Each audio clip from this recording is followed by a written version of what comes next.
Hi guys, इस series का जो नेक्स्ट क्वेश्चन है क्वेश्चन नंबर 4। इसमें क्या है, in figure the value of the source voltage is.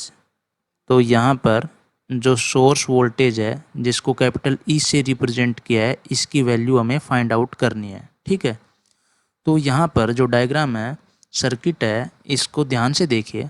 यहाँ से जो करंट है वो 1 एम्पियर आ रही है और यहाँ से 2 एम्पियर।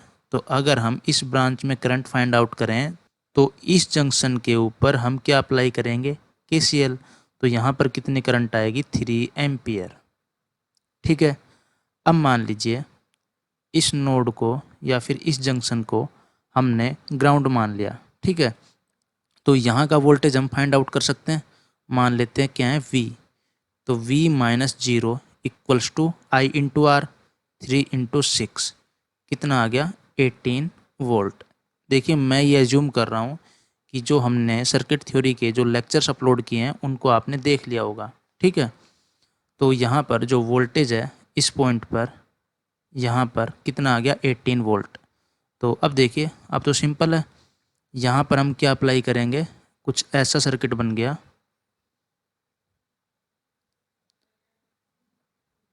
यहाँ पर 6 ओम और यहाँ का वोल्टेज भी हमें पता लग गया, 18 वोल्ट। और यहाँ पर 6 ओम कैपिटल ई, और हमने इसको क्या माना था, ग्राउंड। ठीक है, और यहाँ पर 10 ओम और यहाँ पर 1 एम्पियर करंट सोर्स है। तो सिंपली इस ब्रांच में हमें करंट दिए 2 एम्पियर। तो यहाँ से क्या लिख सकते हैं, ई माइनस 18 वोल्ट इक्वल्स टू क्या होगा, आई इंटू आर, 2 इंटू 6। क्योंकि यहाँ का वोल्टेज क्या है, ई है ना। यहाँ पर हमने क्या मानना है, रेफरेंस। इसका मतलब इस नोड का जो वोल्टेज है वो क्या है, e. Means e minus 18 equals to 6 into 2। तो ई की वैल्यू कितनी आएगी, यहाँ से 18 plus 12 means 30 volt. Means option C is our correct answer. तो काफ़ी सिंपल क्वेश्चन था ये। तो अब एक नेक्स्ट क्वेश्चन देखते हैं, क्वेश्चन नंबर 5। तो क्वेश्चन नंबर 5 क्या है, in figure the value of resistance R in ohm is. तो देखिए, इस रेजिस्टेंस की वैल्यू हमें फाइंड आउट करनी है। तो काफ़ी सिंपल क्वेश्चन है। मान लीजिए हम इसको ग्राउंड नोड मान लेते हैं। तो यहाँ का जो वोल्टेज होगा वो कितना होगा, आई इंटू आर सिंपली, तो 2 इंटू आर। तो इस ब्रांच में अगर हम करंट फाइंड आउट करें तो कितनी आएगी, 2R/10 मीन्स R/5। तो यहाँ पर जो नेट करंट होगी कैपिटल आई, इसकी वैल्यू क्या होगी, 2 प्लस R/5। और इस करंट की वैल्यू किसके इक्वल होगी, यहाँ का वोल्टेज कितना है, 100 वोल्ट। और यहाँ का वोल्टेज कितना है, 2 into R means 100 minus 2R upon कितना रेजिस्टेंस है यहाँ पे, 10 ओम।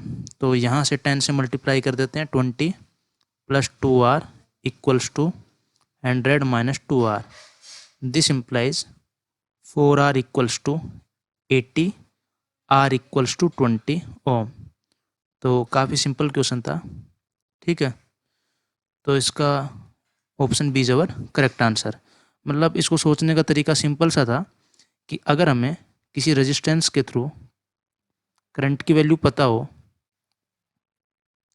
तो हम इसके अक्रॉस जो वोल्टेज है वो इजीली लिख सकते हैं। लेकिन हमने क्या किया, यहाँ पर इसको रेफरेंस नोड एज्यूम किया। ठीक है, तो यहाँ का वोल्टेज इस पॉइंट का हम फाइंड कर सकते हैं। तो वो कितना आएगा, आई इंटू आर। वो यहाँ पे यूज किया है, कितना है, 2 इंटू आर। तो अब एक नेक्स्ट क्वेश्चन देखते हैं, क्वेश्चन नंबर 6।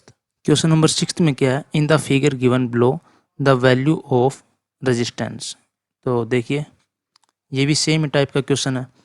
तो यहाँ पर देखिए, इनका जो इक्विवेलेंट रेजिस्टेंस होगा वो कितना होगा, जो पैरेलल में अगर सेम रेजिस्टेंस कनेक्ट होते हैं, मान लीजिए कैपिटल आर, तो आर इक्विवेलेंट क्या होता है, 1/R equivalent equals to 1/R plus 1/R। This implies R equivalent equals to R/2। तो सिंपली हम इसको रीड्रॉ कर सकते हैं। यहाँ पर कितना आएगा, 5 ओम। R/2 मीन्स 10/2 और यहाँ पर कितना है 100 वोल्ट और यहाँ पे करंट की वैल्यू कितनी है 8 एम्पियर। तो करंट की वैल्यू किस तरीके से फाइंड आउट करेंगे V/R इक्वलेंट। R इक्वलेंट क्या आएगा R+5। This implies 8R + 40 equals to 100। This implies capital R equals to 60/8। तो अगर इसको 4 से कैंसिल करें 15 2 तो यहाँ पर कितना आएगा 7.5 ओम। तो सिंपल था, option C is our correct answer. तो इस वीडियो लेक्चर में इतना ही। जो नेक्स्ट वीडियो लेक्चर होगा उसमें आगे की प्रॉब्लम सॉल्व करेंगे जो गेट के 25 ईयर्स में प्रीवियस ईयर्स में क्वेश्चंस पूछे गए हैं इस चैप्टर के रिगार्डिंग। Thank you.